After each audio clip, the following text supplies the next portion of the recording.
What is going on, everybody? Paul here, coming at you with a crypto coffee update. This is where we go over the news, happenings, conferences, events, and all kinds of things that are coming out of the growing world of crypto. And if it's your first time with us today, welcome, glad to have you. And please join us now for what we call our simultaneous sip, where we just take a moment of reprise to enjoy some tea, coffee, water, what have you for your morning beverage, and just relax for a second. After all, on top of the crypto news and all the life happenings, it can get occasionally overwhelming, so let's take a second. Alright, a momentary wind down as we get geared up for the news. Bakkt, the company that is owned by the Intercontinental Exchange, which in turn owns the New York Stock Exchange, has announced its first Bitcoin futures contract. This is coming from John Nui, who always writes really consistently high-quality articles, so cheers to you, brother. Let's go ahead and take a look as to what's going on with this growing giant in the crypto space. A major announcement on Twitter, highly anticipated, quote, "Our first contracts will be physically delivered Bitcoin futures contracts versus fiat currencies, including USD, the Great British Pound, and the Euro. For example, buying one USD BTC futures contract will result in daily delivery of one Bitcoin into the customer's account." End quote. This is huge compared to something like a futures contract, in which largely up until this point you're speculating on the price of the asset without having the actual Bitcoin deliverable to your account. Well, Bakkt is looking to change all of that. Not only are they changing Bitcoin futures, but this also raises the possibility for a Bitcoin ETF, allegedly. One of the issues cited by the SEC is the lack of a major exchange that provides custody services due to the fact that there's a lot of speculation about wash trading and various issues in the ecosystem. Such a large institutional entity like Bakkt could put to rest any of this speculation, ensuring that a regulated exchange is presiding over these services. Regardless of ETF or not, individuals are excited about crypto, and that can be seen by the fact that trading volume accounts for more than the London Stock Exchange and Deutsche Börse combined. According to the article, cryptos have now become so liquid that they're handling more trading volume than two of the largest stock markets in the world combined. Bitcoin alone is handling nearly as much monthly trading volume as Germany's biggest stock exchange, Deutsche Börse.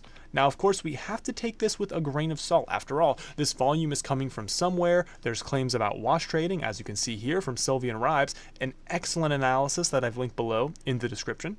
But nonetheless, we'll go ahead and take this with a grain of salt, take it at face value, and keep in mind that skepticism is the natural inclination of the human condition, and we'll just kind of take it as it comes.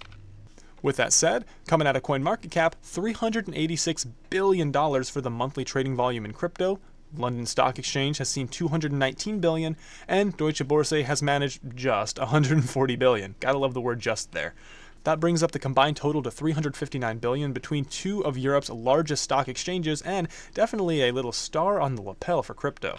Beyond trading volume, the fundamental technology has been noticed by the world over, as Walmart is telling its suppliers, hey, it's about time to use blockchain to track lettuce. That's right, lettuce. Let's go ahead and unpack why these seemingly simple leafy greens have attracted so much high-tech attention from the consumer giant Walmart. You can see here Walmart and Sam's Club, both owned by the same entity, are asking lettuce suppliers to go ahead and put data about the vegetables supply chain onto a blockchain. This is due to food safety concerns that have been raised by the entities. The letter that was sent out noted that in 2018 there was a multi-state outbreak of E. coli here in the United States thanks to the delicious romaine lettuce. This incident unfortunately led to 5 deaths and 96 hospitalizations, which is a tragedy in and of itself. And even though regulatory agencies like the FDA and the Center for Disease Control were able to help out consumers and let them know where the contaminated lettuce was coming from, they weren't able to specifically pinpoint which batches were safe for consumption and which batches needed to be thrown out. This not only led to waste, but of course widespread fear as individuals just shied away from romaine lettuce in general. Of course, this is an example from a relatively high-tech Western nation, so one has to wonder what a developing nation may have suffered if this occurred in that ecosystem. With that in mind, this is positive news all around for anybody who, well, eats. Food traceability has been an issue in the agro industry for time immeasurable, and with blockchain tech already being applied in China for pork and beef, it'll be interesting to see how this technology becomes more applicable over time in these various industries.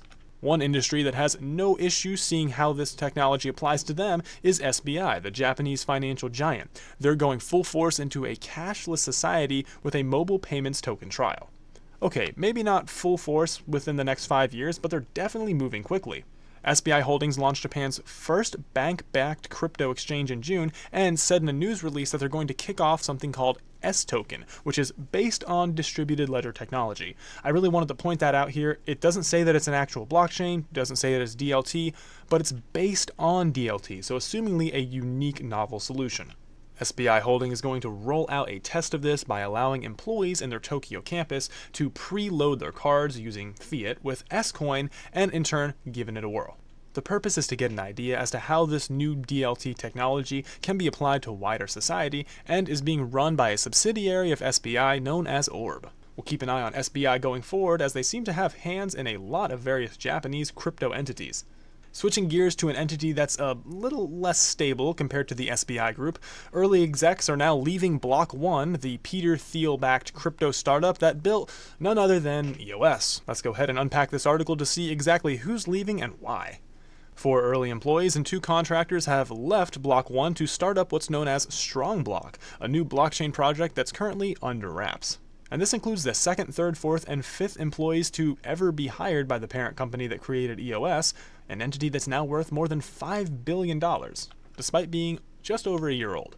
Block One was created in no small part with the help of Brock Pierce, who's also the chairman of the Bitcoin Foundation, and none other than Dan Lammer, an individual who is a serial blockchain creator that seems to jump from project to project, first from BitShares, then over to Steem, and now all the way over to EOS, subsequently abandoning each project along the way, leaving it with a litany of various issues that remain seemingly unsolved to this day.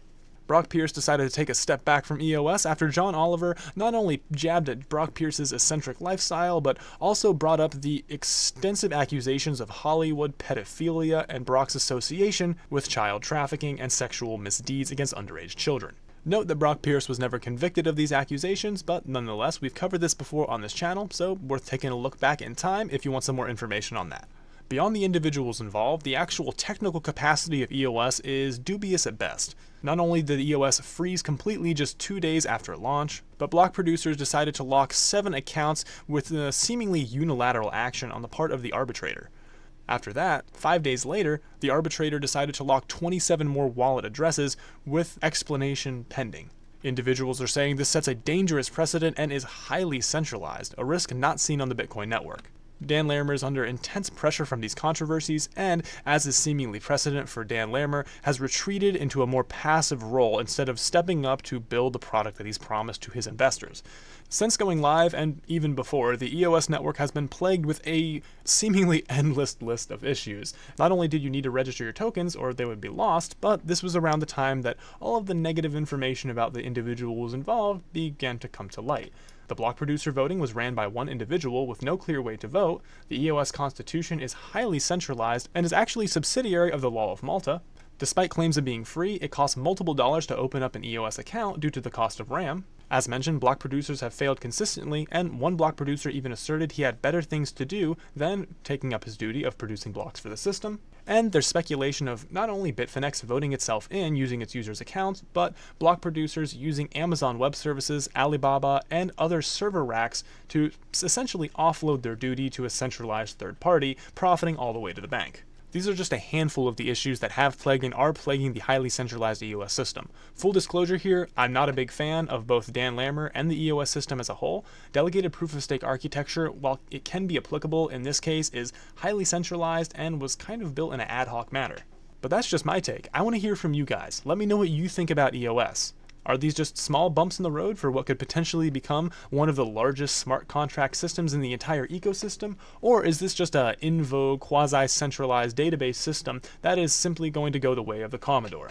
Let me know below in the comments. After all, without you guys, I'm just talking into a microphone, so I gotta get your 2 cents as well.